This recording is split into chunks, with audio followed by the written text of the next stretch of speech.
বন্ধুরা, আমার হাতে দেখছেন পৃথিবীর প্রাচীনতম অর্থকরী এক ফল বা সবজি। এটি কাঁচা অবস্থায় তরকারি করে খাওয়া যায়, পাকলে হয় এই রকম ফল। এই ফলটি বিশেষ করে দক্ষিণ এশিয়ার ভারত উপমহাদেশে প্রায় ৬,০০০ বছর আগে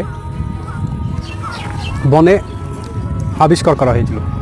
পরবর্তীতে মানুষের রুচি সংস্কৃতি বদলালে এটা মানুষরা বুঝে যে এটিতে এই কাঁঠালে রয়েছে অনেক উপকার এবং এটি খাওয়ার উপযোগী।